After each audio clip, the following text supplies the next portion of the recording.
mismo.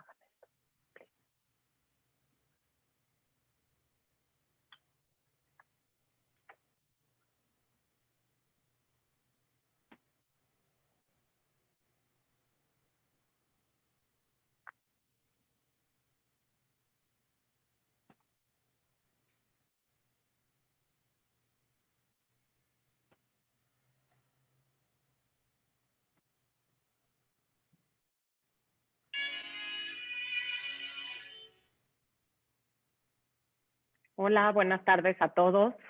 Estamos aquí con Francisco Martín Moreno, que nos hizo el favor de acompañarnos. Y bueno, primero que nada, darte la bienvenida, Francisco. Es un gusto tenerte. Creo que hay mucha gente emocionada de escucharte y de conocerte un poquito mejor. Así es que muchas gracias por estar con nosotros. Encantado, Tali, con mucho gusto. Bueno, Gracias. me encanta estar con ustedes también. Gracias por la invitación, Tali. Gracias y gracias al Deportivo también que me invitó a mí. Así es que, bueno, aquí andamos. Creo que no necesitas mucha presentación, pero hagámoslo de forma oficial. Así es que voy a leer un poco, a platicar un poco de tu trayectoria. Bueno, Francisco Martín Moreno es un escritor y periodista mexicano. Estudió Derecho, se doctoró en la Academia Mexicana de Derecho y más que nada es conocido por su trayectoria como un periodista, como escritor, novelista. Justo ahorita te voy a preguntar más adelante algo que tiene que ver con eso, pero bueno, ha trabajado para medios importantes como Novedades, El País, Excelsior, Cambio, Milenio, y bueno, tienes más de 2000 artículos y columnas a lo largo de su carrera periodística. En lo literario, se ha decantado por el género de la novela histórica, con especial atención en México y su historia política, en la que sueles introducir sucesos contrastados como elementos de ficción, dando historias que se convierten en adictivas, ¿no? Su trabajo como periodista ha sido premiado en numerosas ocasiones con el Premio Nacional de Periodismo de México, hasta en 5 ocasiones, y como escritor ha ganado premios como el Laurel de Oro. Es conferencista, líder de opinión, columnista y autor de las novelas históricas más provocadoras y exitosas de los últimos años: México Negro, Las cicatrices del viento, México mutilado, México sediento, Las grandes traiciones de México, México secreto, México acribillado, México ante Dios, En media hora la muerte, 100 mitos de la historia de México, 1 y 2, y la trilogía de Arrebatos Carnales. Así como tus últimos libros, ¿no? Bueno, México, Ladrón de Esperanzas y, Cuando México perdió la esperanza. Así es que, bueno, pues un poquito un resumen. Sé que se queda un poco corto, pero este es Francisco Martín Moreno. No, a ver, que ahorita que te escuchaba yo la presentación, me acuerdo de una anécdota de un ser que para mí pues es repulsivo, pero de cualquier manera la anécdota vale, en donde están presentando a dos personajes de la política italiana allá por 1930, y uno le presenta al otro y dice: este es duque de esto, conde del otro, presidente del más acá, presidente del más allá. Y el otro le contesta: mucho gusto, Mussolini. Ya, ¿no? Se acabó, digo. Entonces, 100%. Tienes odio a razón. Mussolini, odio a Mussolini, pero no la historia, ¿no? Digo, la historia tiene otro significado, ¿no? Claro. Ahora, yo quiero preguntar lo siguiente. A ver, leyendo tus libros, leyendo los títulos de tus libros también, ¿no? Tenemos un México engañado, un México mutilado, México sediento, traicionado, sin esperanza, ¿no? Muy carnal, eso sí, pero sin todo lo demás. Y yo te quería preguntar y empezar así la plática: ¿hay esperanza o ya nos la robaron? Eh, eh, la esperanza de la 4T, Tali, ya nos la robaron. Es decir, la esperanza en la 4T, para mí la 4T es un cadáver insepulto. No tienen manera, de ninguna forma, de recuperar el daño terrible que le han hecho en este país en lo que queda de la administración de López Obrador. O sea, la 4T está muerta. No, no hay manera. Ya visto hoy mismo en la mañana, anunció ayer en la noche el Fondo Monetario Internacional que México decrecería en este año pues hasta aproximadamente un 10.5%. Si el año que entra llegaran a crecer al 3, lo cual yo lo dudo mucho, porque no vamos a crecer al 3, pues todavía decreceríamos al 7. O sea, no hay manera. Esto se acabó. Pero yo sí tengo esperanza en México, tal, y tengo mucha esperanza en México porque, bueno, mira, los mexicanos padecimos el traumatismo de la conquista de México, vivimos la guerra Ujú, de independencia 300 años después, que fue una guerra devastadora que acabó con la economía. Después tuvimos la invasión de Barradas allá en Tampico. Después tuvimos la invasión de los franceses en la Guerra de los Pasteles en 1839. Después padecimos los horrores de la guerra de la invasión norteamericana en México que nos arrebataron la mitad del territorio nacional. Después ujú. tuvimos la guerra de Reforma, una guerra entre hermanos que duró 3 años y fue sangrienta y devastadora. Y como si no fuera suficiente, pues cuando acaba la guerra de Reforma en 1861, para el año entrante, en 62, tenemos la invasión francesa, la instalación del segundo imperio mexicano, aparte del de Iturbide, que es el de Maximiliano. Acaba en el 1867 con el fusilamiento de Maximiliano. Empezamos a restaurar la República y Juárez se muere. Tenemos el gobierno de Lera de Tejada y después, bueno, pues la llegada de eh, Porfirio Díaz al poder con aquello de, bueno, pues estoy harto de la reelección, ya no queremos reelecciones en este país y se reelige de 1876 a 1911, ¿no? Entonces, bueno, también luego tuvimos la Revolución Mexicana y la de Arqueo Obregón Calles y la dictadura perfecta, pero estamos aquí de pie. Lo que te quiero decir es que sí pierdo yo, por supuesto, pierdo toda la esperanza y la confianza en la 4T, pero no pierdo la confianza en México. Cuando mi novela se llama México, cuando México perdió la esperanza, pues sí la perdió, pero en la 4T. México no se Ok. va a acabar aquí. Por eso hice todo este breve recuento, ¿no? México va a salir adelante y nos va a costar mucho trabajo porque reparar todos los daños no va a ser de ninguna manera una tarea sencilla, pero cuando México perdió la esperanza en la 4T, sí. Es una novela muy breve, son 100 cuartillas. Lástima Ya, que no hay, leidísima, leidísima. sí, que no hay, Ya. lástima que no hay tal y no hay librerías, ni hay imprentas para que lo sacaran también. Pero bueno, lo puedes bajar, cuesta 90 pesos, lo puedes bajar en Amazon, en Gandhi, en Apple, en lo que tú quieras, ¿no? Pero digo, ahí está y bueno, sí pierdo la esperanza en la 4T con muchas razones, pero no pierdo la esperanza en mi país. Eso, totalmente de acuerdo. Te quiero preguntar más bien enfocado, me queda claro el tema de la 4T, pero un poquito tú con tu trayectoria, con todo lo que has investigado, con todo lo que conoces de historia de México, ¿qué herramientas tenemos para salir adelante? Porque me queda claro que vamos a salir adelante, pero ¿qué pueblo somos como para que demos ese paso? ¿Qué necesitamos cambiar? Que creo que es lo más importante, porque finalmente traemos una historia trágica, traemos cargando muchos traumas que tú mismo mencionas. ¿Qué necesitamos? Mira, en primer lugar, yo te diría, no en balde somos, pues hasta hace un ratito, éramos la decimotercera potencia económica del mundo, o sea, estamos hablando Ay, de casi 200 países y somos la decimotercera potencia económica del mundo.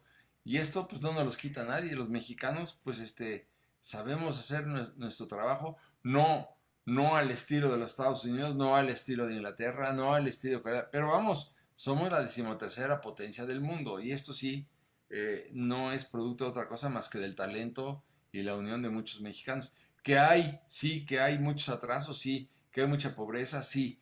Bueno, pues sí, sí, está claro que así es, pero de que este lugar no nos los quita nadie, también es cierto. Por lo menos yo no espero que nos lo quiten, ¿no?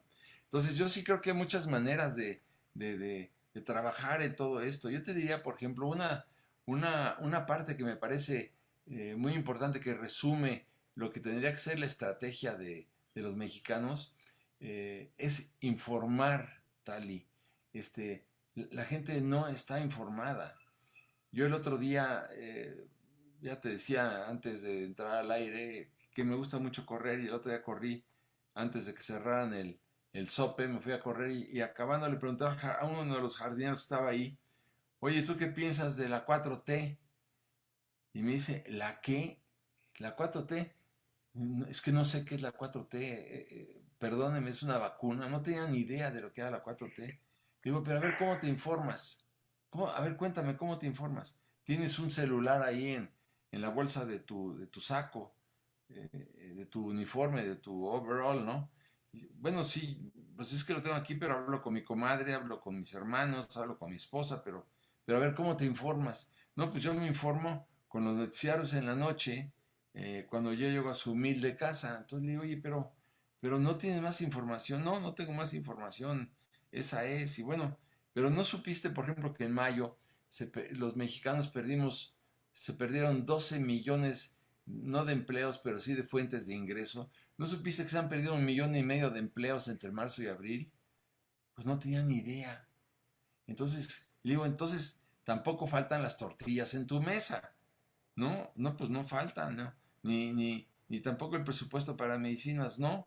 Entonces me di cuenta que todavía a los niveles más humildes, como el de este pobre jardinero, no saben lo que se les viene encima. Y esto es muy preocupante porque, pues, precisamente porque no están informados. Entonces yo creo que, contestando tu pregunta, lo primero que tenemos que hacer es informar. Nosotros tenemos que informar de lo que está ocurriendo en este país. Y hay muchas maneras de hacerlo. Con cualquier persona con la que tú te acerques tienes que explicarle lo que pasa. Eso me parece una obligación ciudadana impostergable y definitiva. Pero también si me dijeras en otro nivel, yo te diría, a ver, según el SAT hay 22 millones de trabajadores, 22 millones de trabajadores asalariados que trabajan en las empresas. Yo te diría que en cada empresa tendría que haber un WhatsApp para que apretando un botón se pudiera informar a la gente, a los trabajadores, a tus empleados, a tus colaboradores, lo que está ocurriendo en este país. A mí me llegan no sé cuántos correos con el resumen de las noticias. No te estoy diciendo que los empresarios manipulen a sus trabajadores, no, pero sí, pues me llega el resumen del Excelsior, de La Jornada, del Reforma, del Universal y de revistas mexicanas y extranjeras. Entonces yo creo que lo que tenemos que hacer es informar. Si llegamos como vamos ahorita al 2021, que es una elección, que es un parteaguas, es una evaluación del gobierno, pues entonces si vamos a perder porque la gente no está informando. A ver, se perdieron 1,5 millones de empleos en el mes pasado y el anterior. ¿Con qué criterios? Si pudiéramos nosotros encontrar 1,5 millones de empleos, de desempleados, y le dijéramos, a ver, ¿por qué perdiste tu empleo?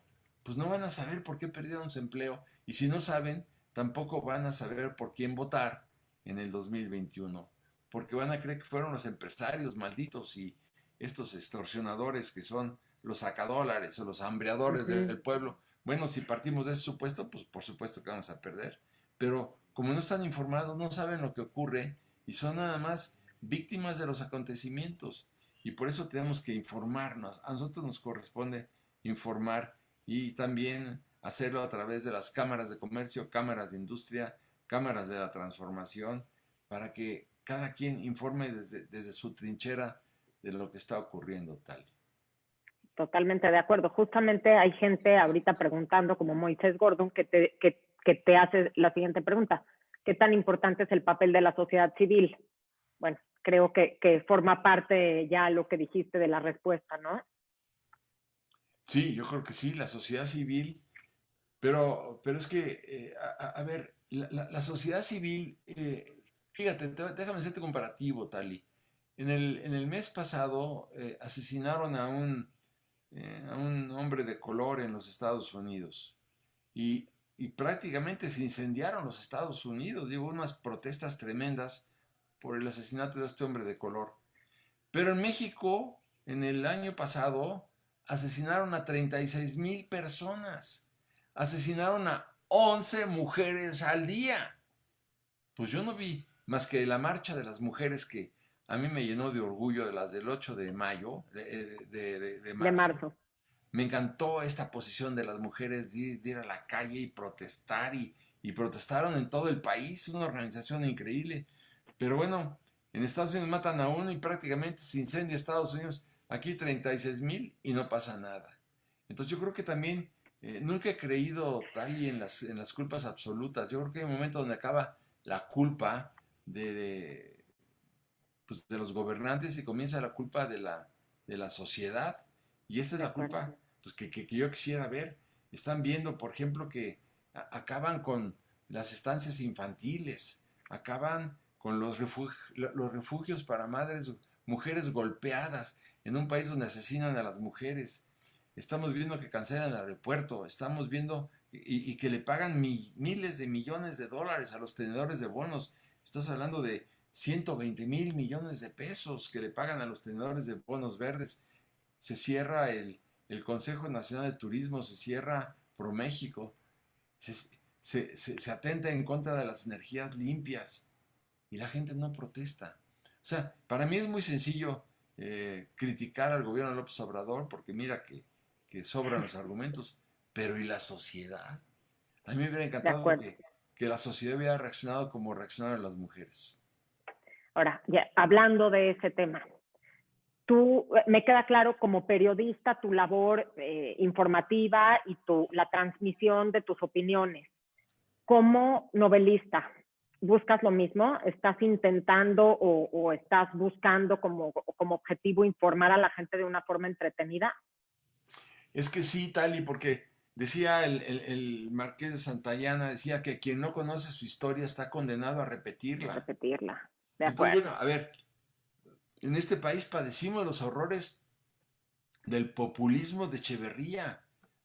Vino una devaluación catastrófica, vino la pérdida de la confianza en México, hubo fuga de capitales, hubo una carestía de horror. Bueno, la gente no sabe las consecuencias del populismo, se les olvida. Después tuvimos el sexenio de López Portillo con la nacionalización de la banca, con otra devaluación verdaderamente terrible. Y a la gente se le olvida lo que es el populismo. Y ahora llegó el populismo y es lo mismo. No, no acabamos de entender. Claro, ahora pagaremos una factura carísima, precisamente porque se nos olvidó lo que era el populismo. Pero espero que no se nos vuelva a olvidar, como tampoco se le va a olvidar el populismo a los venezolanos, ¿no? También no se les va a olvidar, Definitivamente. te lo puedo jurar, ¿no? Entonces, por eso para mí es muy importante que en mis obras, en mis libros, en mis novelas, pues yo trate de explicar qué fue lo que ocurrió para que no vuelva a suceder. Y entonces sí es para mí la novela es una herramienta, si se puede llamar así, de denuncia, de protesta, por lo que sucedió en el orden racial, en el orden económico, en el orden social, en el orden educativo, cultural, político, diplomático. Esa es la voz que yo quiero que se escuche para que aprendamos de la historia y ya no volvamos a repetirla, Tali. Me parece increíble y necesario, por supuesto. Ahora, dime algo, Francisco, justamente estás hablando de esta época de crisis económicas y coincide un poco con este cambio que das tú en tu vida. En alguna entrevista escuché que estabas trabajando para Hacienda, si no me equivoco, y comienzas a escribir México Negro. ¿Esto es un poco, es la situación del país lo que te empuja a tomar esa decisión o es algo mucho más personal? No, ahí sí fue personal porque pues yo toda la vida quería contar, quería narrar, quería explicar, ¿no? Y mi mamá, pues mi mamá cuando yo tenía 7, 8 años, 6 años, pues llegaba a mi cama para dormirme y bueno, pues lo que me pedía mi mamá es que, increíble, pero es que yo le contara historias a mi mamá, porque mi mamá ya había contado 50 veces la Caperucita Roja y ya no me la quería contar. Entonces me dijo, invéntame cosas, mijito. Entonces yo le inventaba mil cosas a mi mamá y desde ahí quise yo contar, pero como fui un escandaloso fracaso en la escuela, pero no por flojo, sino porque me distraigo muy fácilmente, porque pienso en muchas cosas, me imagino muchas cosas con lo que veo, pues entonces me pierdo, ¿no? Por ejemplo, en el colegio alemán, que es donde yo estudié, no sé cómo me metieron en el colegio alemán, si mi madre era judía y mis abuelos eran judíos, y me meten en el colegio alemán para disimular las circunstancias del exilio de mi madre y de mis abuelos. Bueno, pero ahí fui a dar había una maestra preciosa Yo tendría 12 años y ella unos 30, yo creo, ¿no? Y no se sentaba en la silla atrás del escritorio, sino se sentaba encima del escritorio, cruzaba las piernas y fumaba. Y para mí, cuando veía cómo las volutas de humo se subían en el ambiente del salón de clases, pues me perdía de amor por ella. Y claro, pues no aprendí nada de inglés. Pues a qué horas voy a aprender inglés. Y así me pasó siempre. Me confundía con muchas cosas. Y entonces cuando entro a la Secretaría de Hacienda, estudio lo que no quiero estudiar, porque yo no quería estudiar leyes, yo quería estudiar filosofía. Y como había fracasado tanto en la escuela, mi padre me decía, claro, ya te estoy viendo con tus arracadas y el pelo hasta la cintura y fumando mota. Le dije, eso no es la filosofía. Bueno, pero como yo ya no estaba para rechazos, estudié leyes, luego entré a la Secretaría de Hacienda con un querido amigo mío, hasta que tuve que dejar la Secretaría de Hacienda porque la sangre se me estaba convirtiendo en veneno, tal, y yo ya no Me podía imagino. resistir más. Yo lo que tenía que hacer era escribir. Y entonces rompí con todo, absolutamente con todo.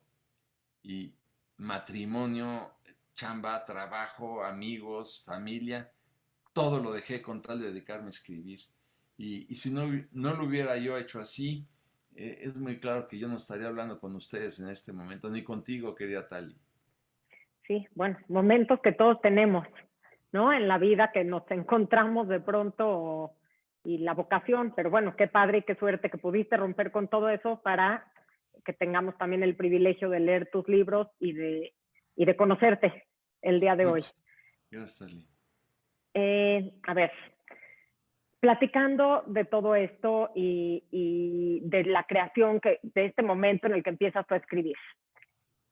¿A dónde? A ver, leyendo tus libros, voy a enfocarme un poco más. Leyendo tus libros, bueno, hay una gran parte tuya de, no diría fantasía, ¿no? Pero de imaginación, de construir finalmente una novela. Por eso no es un libro histórico tal cual, sino por eso son novelas históricas. ¿A dónde te pones tú el límite? ¿Hasta dónde te permites eh, salirte un poquito de la realidad o no te importa o simplemente lo importante es hablar del contexto general? ¿A dónde, por dónde vas? No, a ver, qué buena pregunta, Tali. A ver, si, es bien importante tu pregunta. Si yo le pierdo el respeto a la historia, Tali, el lector me va a perder el respeto a mí. A ver, yo no puedo poner a Moctezuma Xocoyotzin, el penúltimo tlatoani mexicano, que nació en Brooklyn o en De acuerdo. Manhattan. Digo, no, hay cosas que no puedes hacer porque te van a perder el respeto. Entonces, puedes sí recrear situaciones, pero no puedes alterar la historia. Bueno, yo no me lo permito, no. Digo, y yo creo que por eso me ha ido muy bien, porque yo mismo no me permito faltarle el respeto a la historia. Pero ¿dónde sí puedes recrear pasajes? Por ejemplo, te diría, eh, eh, Porfirio Díaz se casa en segundas nupcias con Carmelita Romero Rubio cuando él tiene 52 años y ella tiene 16. Entonces, ¿qué pasó en la habitación nupcial en esa noche de bodas de 1881? Pues mira, para la historia es absolutamente irrelevante, pero para el Entiendo. novelista no. Porque un historiador serio se estrella en las puertas de la habitación. No puede contar Claro, lo que pasó. Él no puede contar lo que pasó. Si es un historiador serio. Pero un novelista, pues se mete por abajo de la puerta, o se pasa por la ventana, o pasa por las paredes del grosor que quieras, y ahí es donde ve lo que pasó en la habitación nupcial en la noche de bodas de Porfirio Díaz. Entonces, es importante que partes de hechos muy concretos. Porfirio Díaz de 52, ella de 16, de quién era hija de ella, bueno, ella, Emanuel. bueno, pues sí, Carmelita Romero Rubio, pero entonces el atractivo es ese, cuál era la educación de ella, por qué se conocen, cómo se conocen, en qué condiciones, y entonces partes de hechos duros y luego echas a andar la imaginación de lo que pasó ahí en la habitación, pero eso ya no cuenta para efectos históricos porque nadie te puede decir, usted es un mentiroso, ¿por qué? Porque lo que pasó en esa habitación no es cierto. Pues no, sí es cierto. ¿Por qué? Pues porque yo estaba ahí. A ver, yo estaba abajo de la cama y un poco no me dejaba ver la basinica, pero moví la basinica y ya pude ver lo que pasaba. Entonces, claro, como novelista, pues puedes viajar por unos linderos y unos escenarios por donde nadie se imagina, ¿no? Pero tienes que estudiar. A ver, un ejemplo adicional muy breve.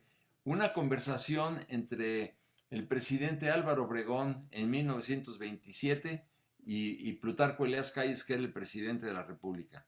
Bueno, eh, eh, tú tienes que saber qué podían haber dicho en 1927.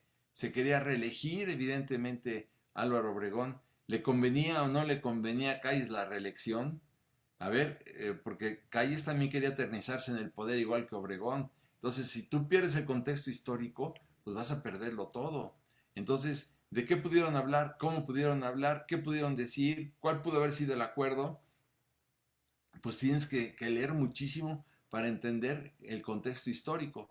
Pero luego, entendido el contexto histórico, tienes que cuidar otros aspectos. Por ejemplo, si Plutarco Elías Calles había contado una historia eh, graciosa, chusca de sus años en Sonora, lo que tú quieras, y dices, es que en ese momento fue tan divertido el argumento del presidente de la República, Plutarco Elías Calles, que Álvaro Obregón aplaudió a rabiar para festejar el sentido del humor del presidente. Pues no puedes decir eso. ¿Por qué? Porque sucede que Álvaro Obregón era manco. Entonces, pues ¿cómo va a aplaudir si estaba manco, Tali? Entonces, si De pierdes acuerdo. el contexto, vas a hacer el ridículo. Por eso tienes que Claro. saber de qué pudieron hablar, qué pudieron comer, porque también puedes decir, no, es que ese día estaban eufóricos y tomaron mucho tequila. No es cierto, los dos eran abstemios. ¿Qué frutas podían, en qué mes comieron? En el mes de mayo, bueno, pues qué frutas habían en mayo en México, porque tampoco puedes poner que habían flores que no existían, ni frutos que no se daban en mayo. O sea, todo lo tienes que tomar en cuenta para poder llevar a cabo una escena de esta naturaleza. Es verdaderamente complicado. Pero bueno, Me pues a mí me imagino. encanta y me divierte mucho.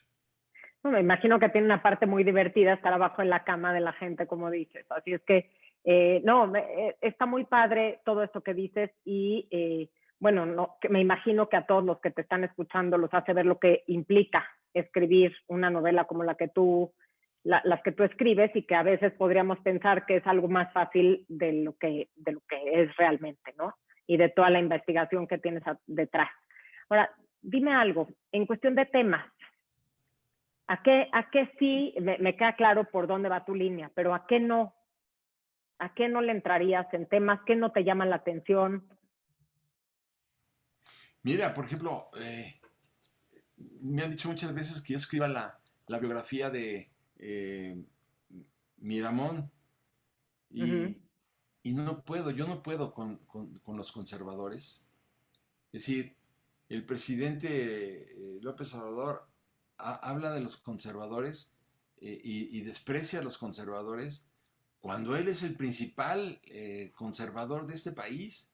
Y claro, a la gente que no ha estudiado el conservadurismo en México del siglo XIX, pues, pues no lo entiende, no entiende que los conservadores fueron los que siempre quisieron traer a un gobernante extranjero a gobernar a nuestro país como fue Maximiliano y antes a Enrique II de España. Entonces, los conservadores siempre estuvieron en contra de la libertad de expresión, estuvieron en contra de la libertad de conciencia, estuvieron en contra de la división de poderes, estuvieron a favor de un monarca, estuvieron en contra de la república y entonces estuvieron siempre a favor del gobierno de un solo hombre, como lo es ahora López Obrador. Un liberal lo primero que haría es respetar el Estado de Derecho, respetar la división de poderes, respetar a los organismos autónomos. ¿Qué hace López Obrador? No respeta a los organismos autónomos, no respeta la división de poderes, porque ya gobierna en el legislativo y casi gobierna también en el judicial, destruyó los organismos autónomos. Entonces él es el principal conservador. ¿Por qué? Porque un conservador lo que quiere es ser un dictador, como lo es López Obrador. Entonces, si tú ves la historia de los conservadores, ellos nunca quisieron una república, quisieron una monarquía como la de Iturbide. Ese era el sueño dorado de ellos, pero sin congresos, como acabó con el congreso también Iturbide, con una prensa controlada, una prensa dominada, y claro, dejarse guiar por la voluntad de Dios.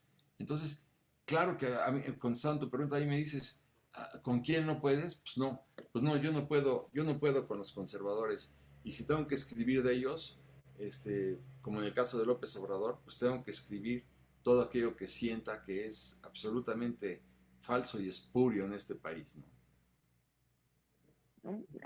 De acuerdo contigo y como lo haces tal cual en los últimos libros, ¿no? Que fue, me imagino que es este desahogo también un poco y esta otra forma de expresar, no únicamente en un periódico, no con un artículo tan serio, sino de expresar un poco este sentir que tienes. Pero bueno, creo ahí, y yo metiendo un comentario personal, que es un uso pues bastante personal de López Obrador de la historia, ¿no? Y bastante chueco. Pero bueno, no quisiera que nos claváramos en ese tema. Me encantaría que nos contaras un poquito más de tus novelas. ¿Qué tienen en común todas tus novelas? ¿Qué buscas que tengan en común? Bueno, pues mira, lo que yo siempre pretendí en mis novelas es la protesta, es dónde acaba la culpa del gobierno y comienza la culpa de la sociedad. ¿Dónde acaba la culpa, por ejemplo, de un Santana que regresó 11 veces al poder?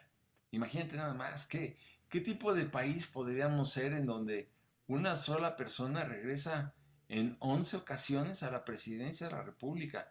De 1824, digamos, a 1870, en esos 50 años, Tali, hubo 50 presidentes en México, en 50 años. ¿Por qué es importante el dato de que en 50 años de 1824-70 hubiera habido 50 presidentes? Pues que el presidente Trump es el presidente número 45 de la Unión Americana y en 231 años tienen 45 presidentes. Y nosotros eh, ¿qué te voy a decir? De 1821 para acá, pues tenemos a lo mejor 110. O sea, en muchísimo menos tiempo no tuvimos nunca la estabilidad política para poder construir nuestro país. Tuvimos guerras, tuvimos invasiones, tuvimos revoluciones, nos matamos los unos a los otros, destruimos la economía, destruimos la esperanza, nos matamos entre todos, espantamos a los capitales, en fin. Y entonces fue muy difícil podernos poner de acuerdo.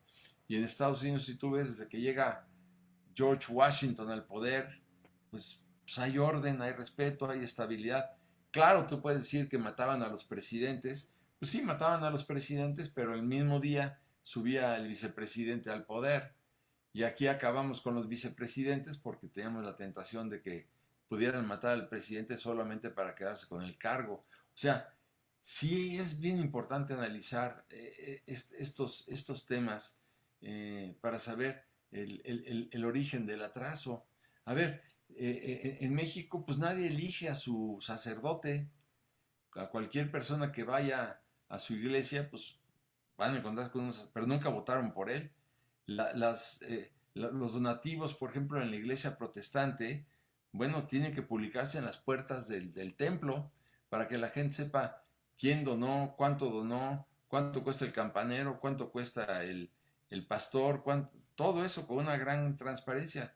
Bueno, pues en México pues nunca se supo ni se sabe cuánto dinero perciben las iglesias y por qué no pagan impuestos y por qué siempre tuvimos un pleito con el clero católico que fue devastador durante todo el siglo XIX, un pleito que no tuvieron los Estados Unidos ni nada que se le pareciera, ¿no? Porque desde el principio se establecieron la separación de iglesia y el Estado. Entonces yo no puedo escribir de lo que yo no siento, tengo que sentir muchísimo el tema, porque todos mis libros son de largo aliento, tal y mis libros son, eh, pues sí, no se pueden improvisar, tienes que estudiar muchísimo para poderlo hacer. Claro que un día llegué al periódico Excelsior a buscar un texto que me encantaba y me encontré en la primera plana del periódico en la hemeroteca en 1947 una nota que estaba en primera plana que decía el asesino del presidente Álvaro Obregón o utilizó seis pistolas al mismo tiempo o había seis tiradores. Claro, entonces, ¿cómo? Y vi el diagrama y en la escuela y en todo el mundo nos dijeron que el presidente había sido asesinado por Toral por la espalda y que tenía 3 tiros mortales. Y en la autopsia aparece que está también publicada en el periódico, aparece que tiene 19 orificios de bala en el cuerpo y de diferentes calibres y diferentes trayectorias. Pues por supuesto que no fue solo. Y de ahí empecé a investigar la novela que fue México acribillado y de ahí salió. Pero yo mis temas los cojo con el estómago, siempre con el estómago, pero siempre con el ánimo de protestar eh, ante la injusticia y ante la pobreza y ante la miseria y ante la tiranía. Nada de eso es lo mío, tal. Muy bien, me encanta, gracias. Francisco, voy a parar tantito porque hay algunas preguntas y no me gustaría que no nos dé tiempo. Bueno, hay muchos saludos, muchas felicitaciones, por supuesto. Alguien que nos dice, ojalá el próximo libro se llame Cuando México recobró la esperanza. Así es que, bueno, ojalá puedas empezar a trabajar en él pronto. Muy interesante tus comentarios. Y hay aquí una persona, Carol, que nos pregunta si crees que se logre tener una oposición unida para enfrentar en el 2021 y en el 2024 a Morena.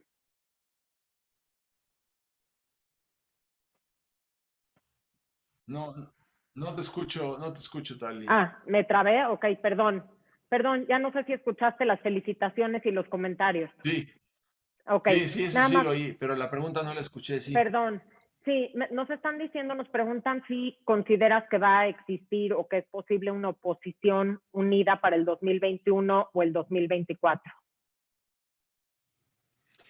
Sí, yo la veo difícil porque los partidos políticos no se están poniendo de acuerdo.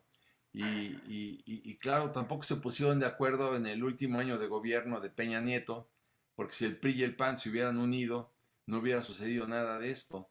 Pero bueno, no se pusieron de acuerdo y ahora mismo no se ponen tampoco de acuerdo. Y claro, pues a mayor división entre los partidos políticos, mayores ventajas para que se perpetúe la dictadura de López Obrador. Entonces, sí es difícil, pero por otro lado hay otros factores importantes de contrapeso político. Yo te diría que no debemos perder de vista que ya son 9 gobernadores que no están de acuerdo con el gobierno central, que además no están de acuerdo con el pacto fiscal, que no están de acuerdo con la cancelación de las energías limpias y que quieren tener más presupuestos pues, para enfrentar sus problemas. No es posible que, por ejemplo, ellos entreguen el 100% de sus ingresos al gobierno federal y les devuelvan 20 y 80 se dediquen a construir obras suicidas y además a comprar votos con recursos del erario. Entonces, me parece que ahí hay una expresión de contrapesos bien importante porque los gobernadores cada vez son más y cada vez pues se dan cuenta que ni les permiten endeudarse porque no, el gobierno federal no les da el aval y están pasando problemas muy serios por el cierre de empresas, por el desempleo, por la inflación.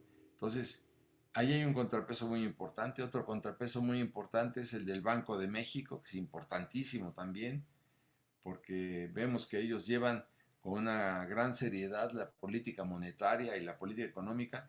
Tienes también el Poder Judicial. El Poder Judicial ahorita resolvió, afortunadamente para nosotros, concederle un amparo a las empresas que generan la energía eólica y la energía solar. O sea, si ves, ya son los gobernadores, ya es una buena parte de la oposición también, porque impidieron que el presidente de la República se apropiara del presupuesto público, porque es lo que él quería, y la pequeña oposición que existía en la Cámara de Diputados, pues no se lo permitió. Entonces tenemos, si tú quieres, pequeña, pero bueno, ha funcionado la oposición en el Congreso, no en las proporciones que quisiéramos, pero bueno, ha funcionado también los gobernadores, como te decía, y vienen más elementos que son muy importantes, por ejemplo, un contrapeso fundamental va a ser el presidente Trump. el presidente Trump, yo lo cuento en mi novela, Cuando México perdió la esperanza, digo, salió la semana pasada, pero ya estoy en primer lugar en ventas, ¿no?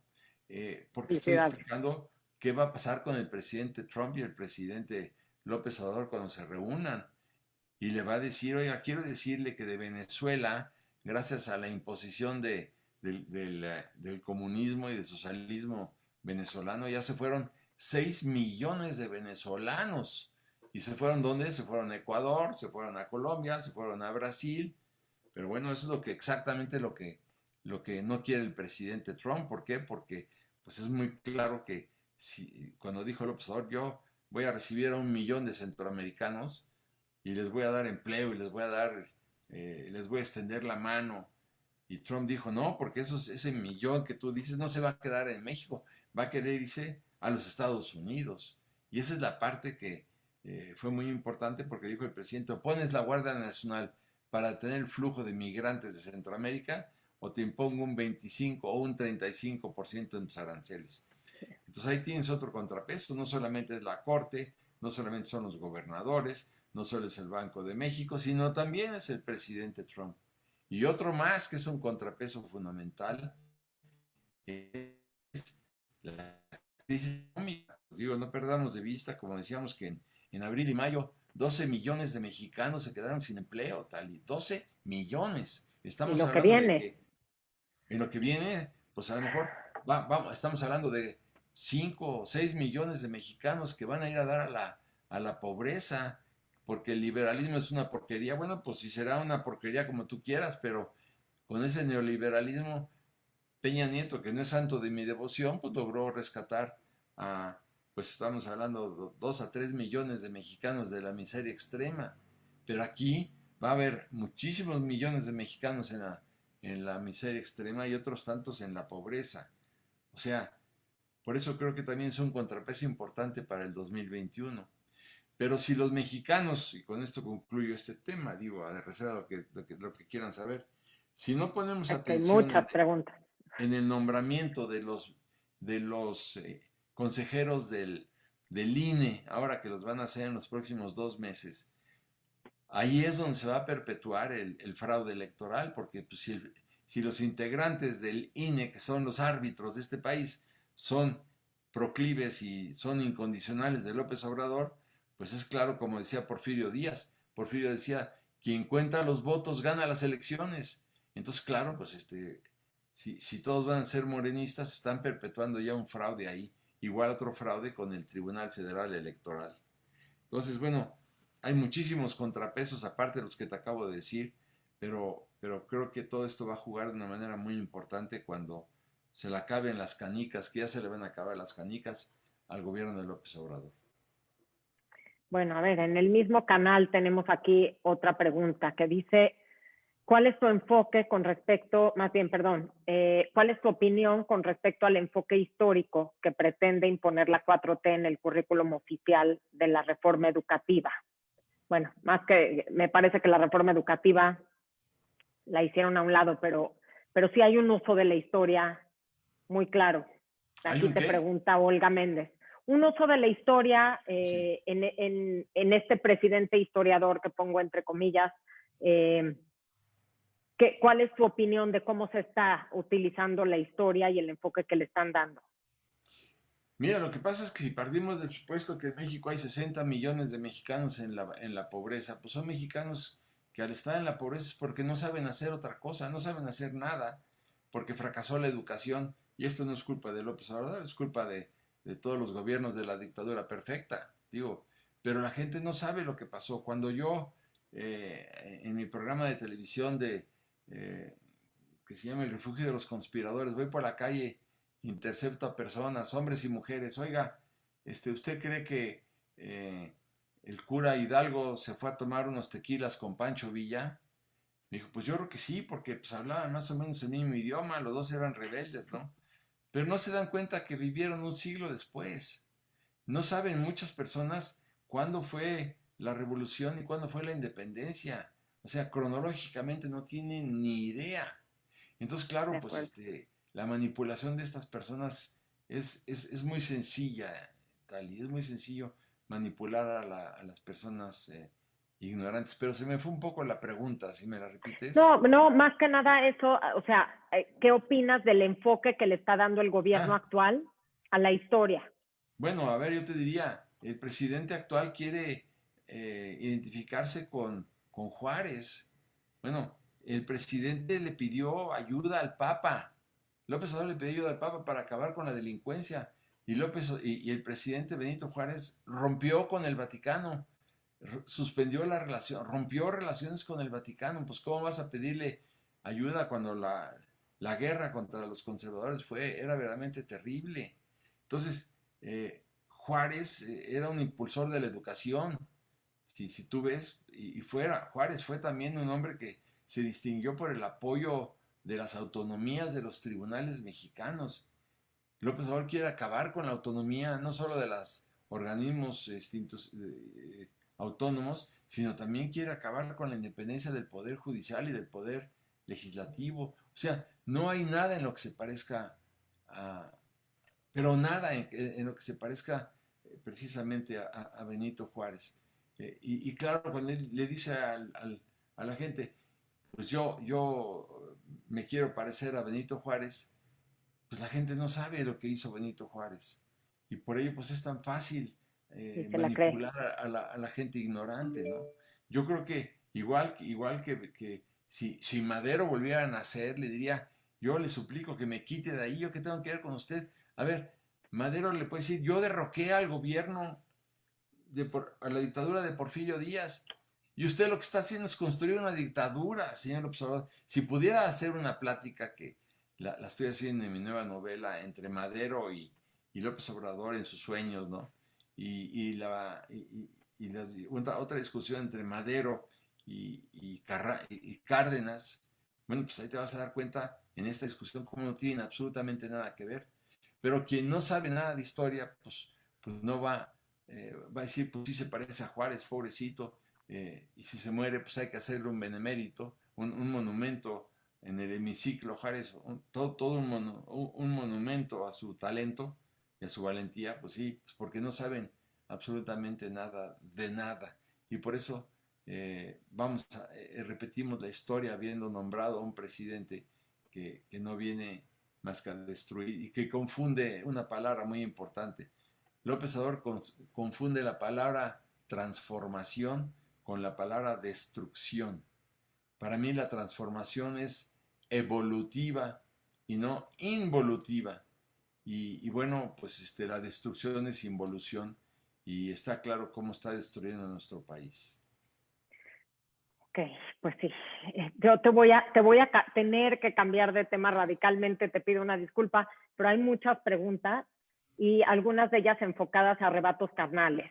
Me preguntan aquí cómo elegiste a esos personajes, hasta dónde queda el tema entre la imaginación y la realidad y cuál es de los arrebatos carnales tu favorito. Bueno, mira, en realidad, en los arrebatos carnales hay más de 30 páginas de bibliografía.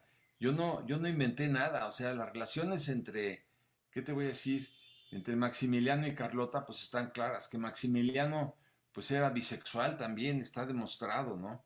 Las relaciones amorosas entre Hernán Cortés y Tecuichpo, la hija de Moctezuma también, o sea, el lesbianismo de Sor Juana Inés de la Cruz con la esposa del virrey también. O sea, hay muchos elementos, las relaciones amorosas entre la tigresa Irma Serrano y Díaz Ordaz, lo mismo. Entonces, pues, esos son hechos comprobables, donde el historiador no entra y no me puede decir que es falso, como te decía yo hace ratito, es cuando cierras la puerta del carruaje o cierras la puerta de la habitación y entra la condesa a ver a Sor Juana Inés de la Cruz, que es la única que podía entrar al convento y tienen relaciones amorosas, pues eso solamente lo sabemos la condesa, Sor Juana y yo.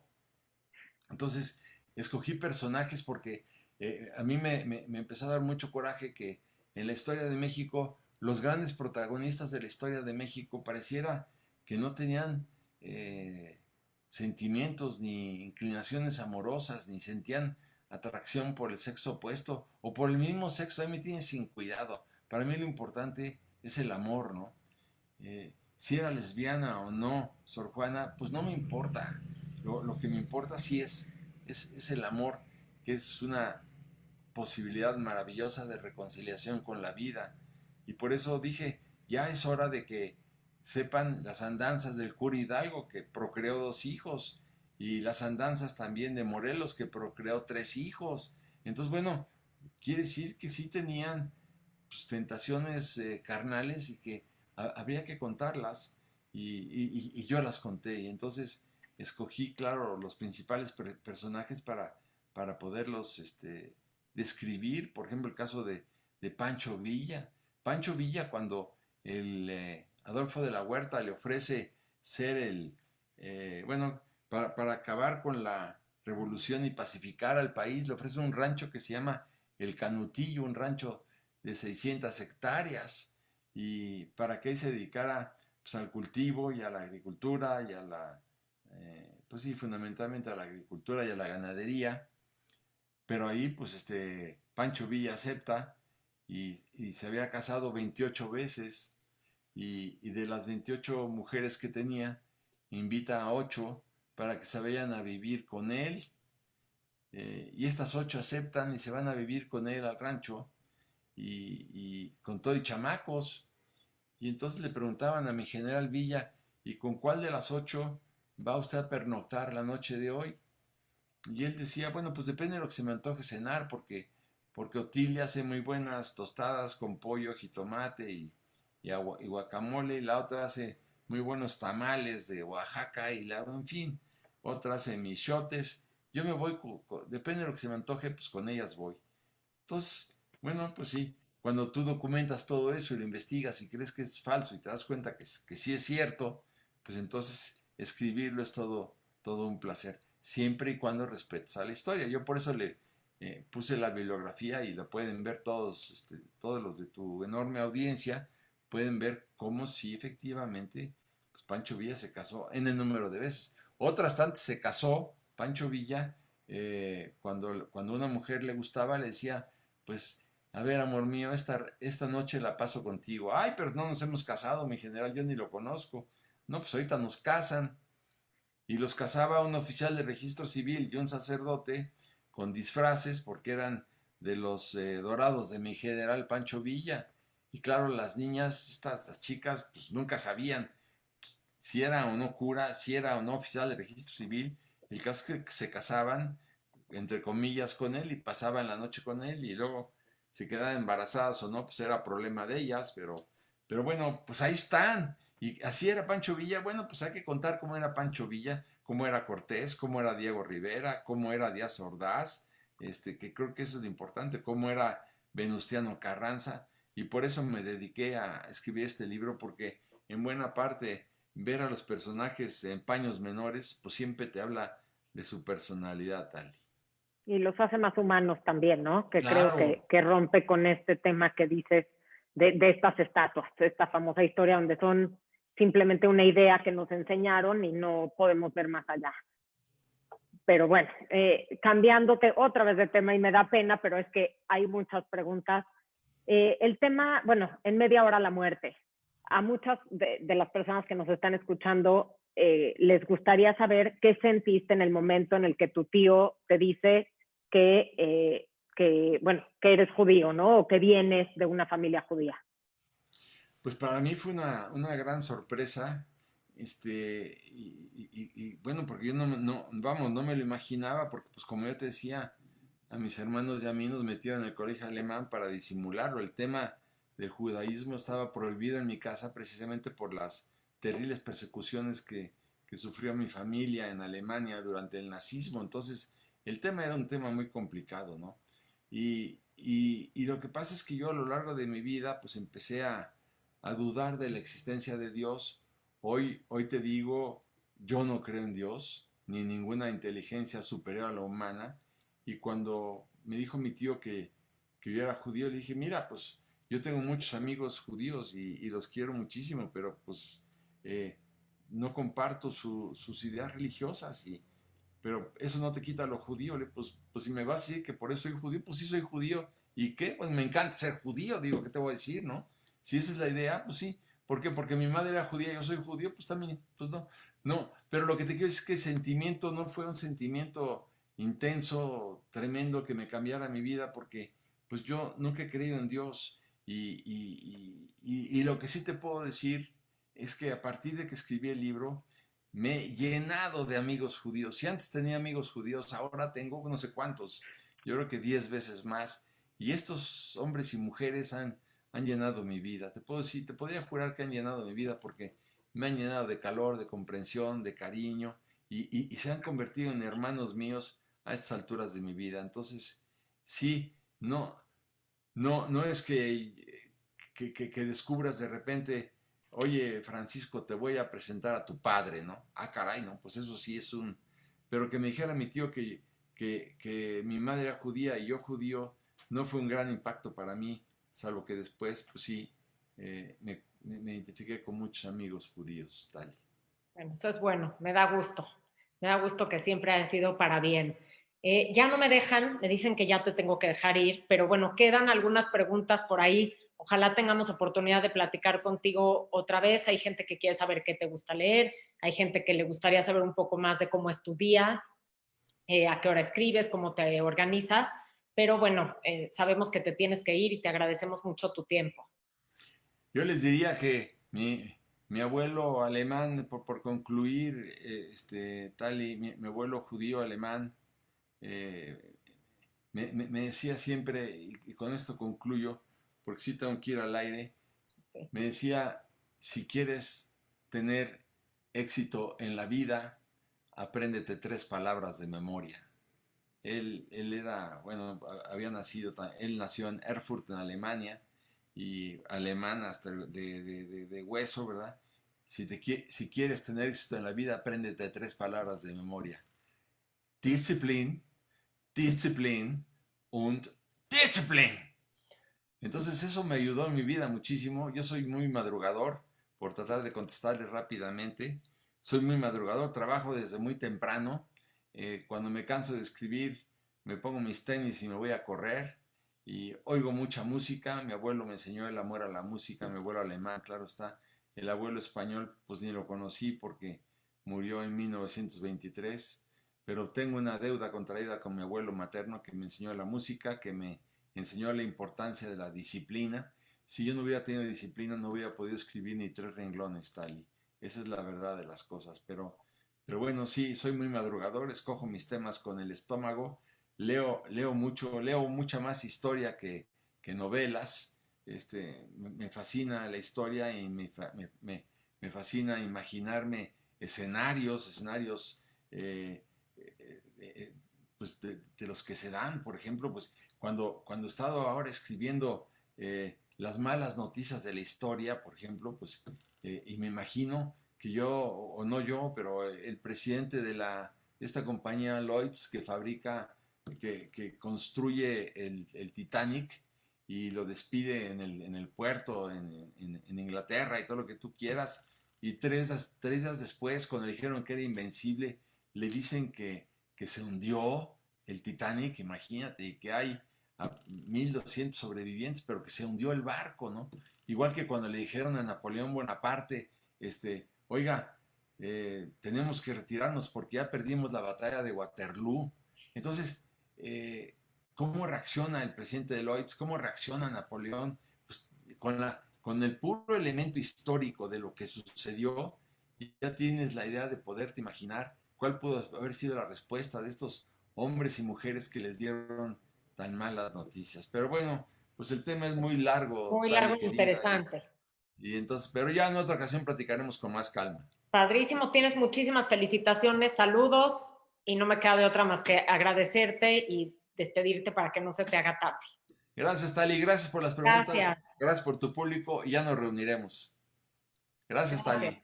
Que estés Adiós, bien, adiós. suerte, bye. Igual, bye.